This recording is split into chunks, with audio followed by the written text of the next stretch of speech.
What's up, y'all? How we doing? Okay. Summertime, school's out. I need a little bit more energy from you than that. How we doing tonight? Everybody's okay? All right.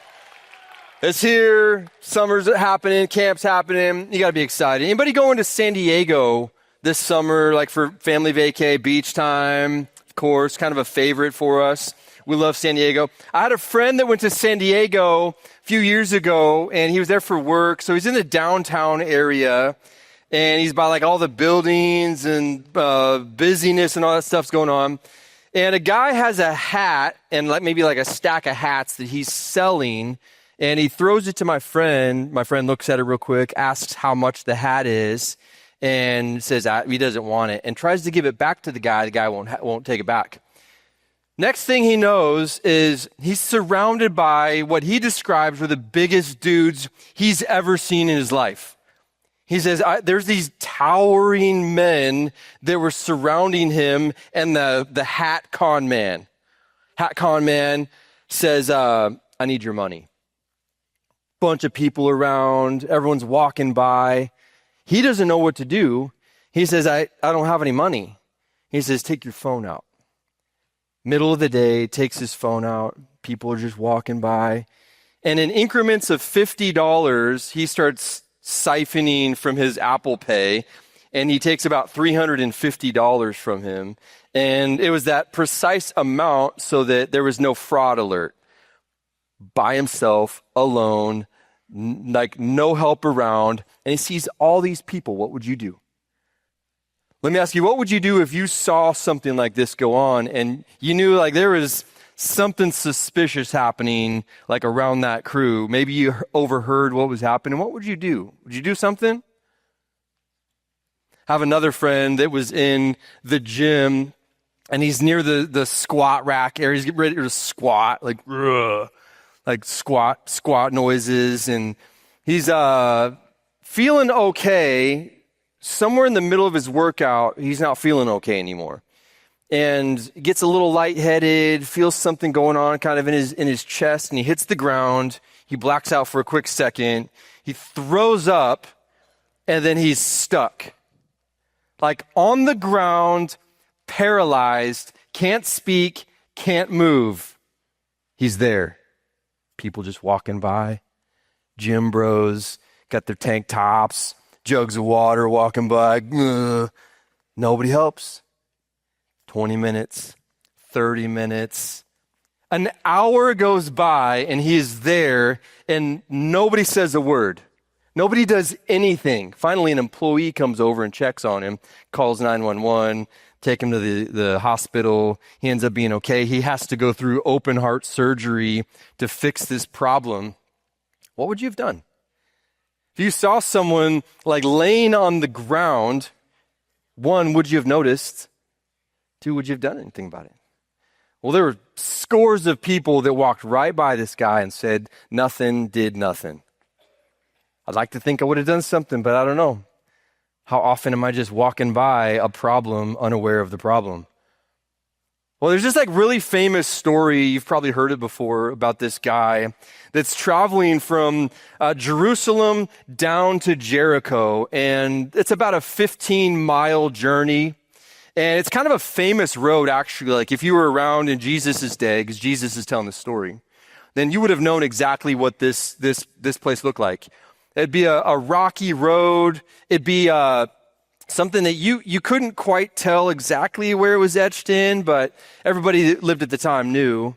And it was dangerous. And the reason why it was dangerous is because you can see behind me, there'd be all these places where someone could hide and jump out and rob you. And so you probably didn't travel this road often at the nighttime. And if you did, maybe you had some people with you, and it was just a dangerous road. So Jesus tells a story about a man traveling from Jerusalem down to Jericho. And Jericho, by the way, is one of the, if not the oldest city in the history of the world, Jericho. And he's heading down this way. And he gets what everybody kind of knew would have happened, because it's a dangerous place. He gets robbed. They take his clothes. They take everything he has. They beat him and then leave him for dead. He's on the side of the road. And 3 people end up passing this guy. You know the story? This is in Luke chapter 10. 3 people end up passing the guy that is left for dead. The first one is a priest, and the priest is a paid professional religious person. Like his job is like to go between God and people on behalf of people. I mean, this is what he does for a living, and he sees the person along the road and does nothing about it at all. Walks right on by. Second guy, also very religious, like a person that knows God. Practicing Jew, it's a Levite. He sees him, keeps on the other side of the road still, walks on by. Third guy, different story. Kind of a same background. This is a person that also is known to be religious, though everybody else would have said kinda. Like they're kind of religious. These are the Samaritans. Samaritans, they dabble in following God, but they don't really know the truth. They don't really practice the way that these other professionals do, the Pharisees, the teachers of the law, the Levites. Samaritans were kind of less than. And so the Samaritan crosses the road, goes to see the person on the ground, starts dressing the wounds, helping him, fixing like whatever was going on, gets him up, takes him to an inn, be like a modern day hostel, like a cheap motel, puts him in a place, takes money out of his own pocket, covers the expenses, and says, hey, if anything else costs you, I'll cover his cost. Question, why does Jesus tell us this story? What's the purpose of this story, this story of the Good Samaritan? It's interesting. How many of you were born in Arizona, and if anybody here was born in the Good Samaritan Hospital? Such a well-known story, but why? Why is Jesus telling us this story? Well, someone asked in Luke 10, hey, Jesus, this someone is often the person that Jesus is addressing. It'd be a person that is following God, but just slightly off. It's an expert in the law, and they're trying to catch Jesus in a trap. They want to prove that he's not really who he says or who the people think he is. And so they just ask him these questions like, hey, well, okay, what's the thing we're doing here? Like, what's the purpose of this life? How do I get eternity? And Jesus says these 2 things. He says, love the Lord your God with all your heart, with all your soul, with all your strength, with all your mind. Last week, Jake kind of introduced this 2-part message about Christ-centered difference makers. And it's rooted in this text, to love God and to love others. To love God and love your neighbor as yourself.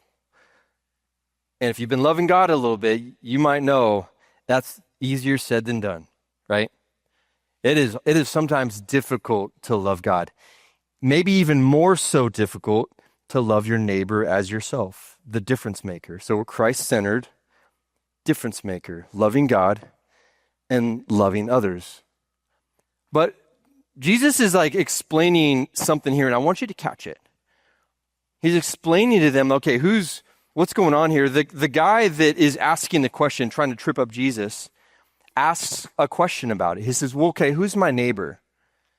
Like exactly who is it that I'm supposed to be helping? If I'm a Christian, if you're a Christian here, who are you supposed to be helping? He's like, all right, you should be helping someone in need.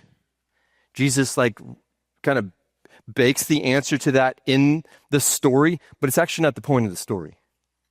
The point of the story is not just that there's sometimes people in need. It's beyond that. It's deeper than that. It goes through, and he says this in verse 36. He says, which of these 3, this is Jesus, which of these 3 was a neighbor to the man who fell into the hands of the robbers?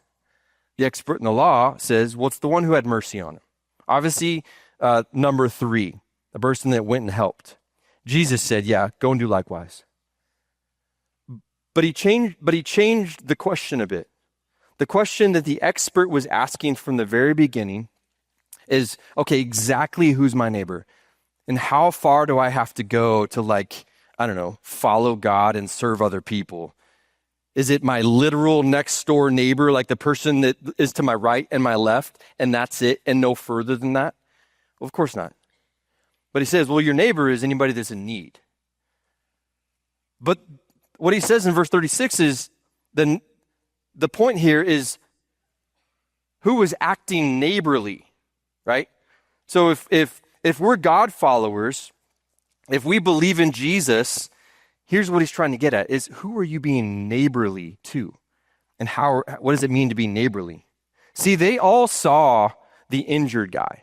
All three of the people saw the injured guy, but the injured guy was only seen by one person. Here's the point. Difference makers see people. If you have any ambition whatsoever to live your life loving God and loving others, difference makers, they see people. Which begs the question, what does it mean to see people? What does it mean to see people? And I want to spend just a few moments kind of zooming in on what it would mean for us to see people. Give us like some specificity with this. What does it mean to see people? I'm going to move this back. Let's make it some noise. Number one, we pay attention. We pay attention. If we're going to see people, we have to pay attention. And I need you to pay attention right now in order to pay attention. Okay? I'm going to take you through like a quick little visual here, a little exercise. Okay, we're all going to Chipotle. Whether you like it or not, it doesn't matter. We're all going to Chipotle. Many of you like know what you're going to get when you get to Chipotle. You already have it thought out. You don't need, it's like an autopilot. Some of you are going to go tonight. You're like, I'm already there. I'm already heading there tonight. Love Chipotle. So you're about to walk into Chipotle and someone gets in front of you, right, to open the door, and they open the door for you and you walk in. Pause. When someone goes out of their way to open the door for you, acknowledge that person is a human being, right? It's obvious. It's a person. Someone stopped for a quick second. I know it happens all the time. They open the door for you. You just don't walk in like a zombie. You stop, you look them in the eyes, and you recognize, oh yeah, that's a person. Thank you, right? Easy, we got that. We get in line. Once again, you already know what you're going to get, so you're not really thinking a whole lot. You get to the front of the line, and the person that works on the other side of the counter, maybe you know them, maybe you like them, maybe it depends on like whether they are generous with the portions of chicken or steak, whatever it is. So you'll kind of hold your opinion on how you're going to treat them. But you see who they are. They are a person. They are a human being, and you recognize they probably have a name. Maybe they're wearing a name tag. Either way, you look at them in the eyes. What this will require of you, pay attention for a second, is at times you'll have to take your phone. And unless you've got like a really complicated order for someone else, you can put your phone in your pocket for a quick minute. You'll live. You can look at them in the eyeballs. They're humans, and you can utter words to them without that screen. You can do it. We can all do it. And then as they're talking, as they're doing those things, you can even do this. You can take the AirPods out, unless you're like on a secret mission. You can take AirPods out and you can put them away for a moment. Why? Because we're paying attention. Why? Because you're trying to see people. And the world is not just about us. And I'm not getting on you. Okay, this is like a cultural thing, and all of us find ourselves sometimes just not paying attention to people around us. I'm like this often. In fact, if you ask people that I work with, sometimes they'd say, dude, he's just like kind of always like on task. I'm task oriented. I'm like walking from thing to thing. I've got a resting, angry face sometimes. And there's people that aren't sure. Like, does he like people? Does he like me? I do. My face just doesn't say that sometimes. I'm not expressive all the time. But sometimes I'm just moving from a thing to a thing, and it would be easy for others to say, I don't know if he cares. I don't know if he notices. Something I have to work on. Okay, if you're at Chipotle, if you're at whatever fast food restaurant you want to go to, if you're at the mall, who goes to the mall? I don't know. Don't go to the mall. Wherever you're at in life, we pay attention. Sometimes it will require you to just make little adjustments. And I know, like, it's okay. You can have your phone at times. You can have your AirPods at times. Look at people in their eyes.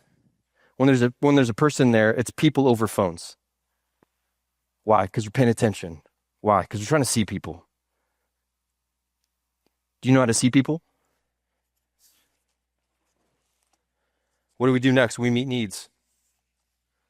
So we pay attention, right? We pay attention to like what's going on around us, but we meet needs. And how will we know if there's a need that's to be met? Well, we have to pay attention.